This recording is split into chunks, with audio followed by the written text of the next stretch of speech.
विचित्र विशेष सृष्टि को भी बतलाइए, यह भी हम सब जानने की इच्छा करते हैं। सत्कार करके उन महात्मा सूत जी से जब पूछा गया था, तब उन परम श्रेष्ठ महापुरुष ने आनुपूर्वी से विस्तार के साथ कहा था। श्री सूत जी ने कहा, हे द्विज श्रेष्ठो, परम प्रसन्न द्वैपायन मुनि ने जो परम पुण्यमयी कथा मुझसे कही थी, हे विप्रगणों, उसको मैं अनुक्रम से कहूँगा। माता ऋष्वा ने जो पुराण कहा है उसको मैं बतलाऊंगा। नैमिषारण्य के निवासी महात्मा मुनियों ने पहले पूछा था। पुराण का लक्षण ही यह है, सर्ग अर्थात सृष्टि और प्रतिसर्ग अर्थात उस सृष्टि से होने वाली सृष्टि। वंशों का वर्णन, मनवंतर अर्थात मुनियों का कथन। तात्पर्य, कौन कौन मनु किस किस के पश्चात हुए। वंशों में होने वाले वंशों का चरित्र, यह ही 5 बातों का होना पुराण का लक्षण है। इसमें भी 4 पाद होते हैं। प्रक्रिया पहला पाद है जो कथा में परिग्रह होता है।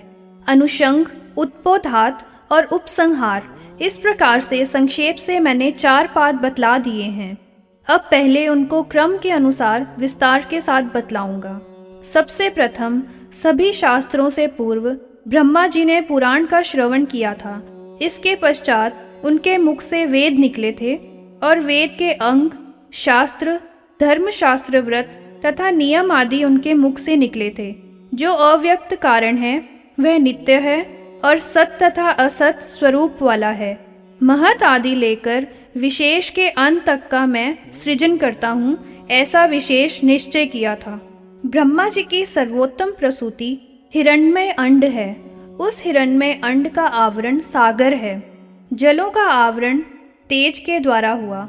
उस तेज का वायु से और वायु का आकाश से आवरण हुआ था। फिर भूत आदि से हुआ था। भूत आदि का महत से और महान का अव्यक्त के कारण आवरण हुआ था। भूतों के अंदर रहने वाला अंड ही उपवर्णित है। इसमें नदियों का और पर्वतों का प्रादुर्भाव पड़ा जाया करता है। समस्त मनवंतरों का और सब कल्पों का वर्णन है। इस ब्रह्मा वृक्ष का कीर्तन ही ब्रह्मा का जन्म कीर्तित किया जाया करता है। इसके आगे ब्रह्मा जी की प्रजाओं का उपसर्ग का उपवर्णन है। अव्यक्त जन्म वाले ब्रह्मा जी की इसमें अवस्था का कीर्तन किया जाता है। कल्पों की उत्पत्ति, जगत की स्थापना, भगवान हरि का जलों में शयन करना तथा पृथ्वी के उद्धार का वर्णन है। पुर आदि का विशेषता के साथ वर्णन, चारों वर्णों और चारों आश्रमों का विभाजन, नक्षत्रों की स्थिति, ग्रहों का संस्थान और सिद्धों के निवास स्थल का वर्णन है। बहुत विस्तार से योजनों के संचरण का वर्णन, स्वर्ग स्थान और विभाग जो कि शुभ समाचरण करने वाले मनुष्यों का है, उसका वर्णन है। फिर वृक्षों की, औषधियों की, लताओं की सृष्टि का कीर्तन किया गया है। देवगणों और ऋषियों की 2 प्रकार की उत्पत्ति बतलाई गई है। आम्र आदि वृक्षों की सृष्टि तथा व्यंजन की सृजन और पुरुषों का एवं पशुओं का सृजन बताया गया है। उसी प्रकार से निर्वचन कहा गया है और कल्प का परिग्रहण किया है। इस प्रकार से ब्रह्मा के बुद्धि के साथ 9 सर्ग कहे गए हैं। जो ये 3 हैं वे बुद्धि से युक्त हैं और जो लोकों की कल्पना है, ब्रह्मा के अवयवों से धर्म आदि की उत्पत्ति होती है। प्रजा के कल्प में जो 12 प्रसूत हुआ करते हैं और बार बार उत्पन्न होते हैं, जो उन दोनों की प्राप्ति संधि है, वह कल्पों के अंतर में कही गई है। तमोगुण की मात्रा से समावृत होने से ब्रह्मा से अधर्म की उत्पत्ति हुआ करती है और सत्व के उद्रेक वाले देह से पुरुष की उत्पत्ति होती है। उसी प्रकार से ही शतरूपा में उन दोनों के पुत्र समुत्पन्न हुए थे। इसके आगे प्रियव्रत और उत्तानपाद हुए थे। प्रसूति की परम शुभ आकृतियां थी।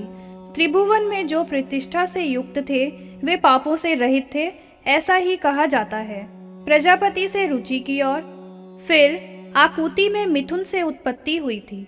प्रजापति दक्ष की कन्याओं का प्रसूति में जन्म परम शुभ हुआ। शब्दाध्य दाक्षायणियों में भी महान आत्मा वाले धर्म का उद्भव हुआ था। यह धर्म का जन्म परम सात्विक और सुख के उदय वाला सर्ग कहा जाता है। उसी भांति हिंसा में अधर्म का उद्भव हुआ है, जो तामस और अशुभ लक्षण वाला है। भृगु आदि ऋषियों की प्रजा के सर्ग का उपवर्णन है, और जिसमें ब्रह्म ऋषि वशिष्ठ जी के गोत्र का अनुकीर्तन किया है, जिसमें स्वाहा नाम धारिणी स्वाहा पत्नी में अग्नि की संतति का वर्णन किया जाता है। इसके उपरांत स्वधा नाम की पत्नी में 2 प्रकार के पितृगणों का वर्णन किया जाता है। पितृगणों के वंश के प्रसंग से भगवान महेश्वर से और सती से दक्ष प्रजापति के लिए शाप का वर्णन है, और परम बुद्धिमान भृगु आदि ऋषियों को जो प्रतिशाप दिया गया है उसका वर्णन होता है।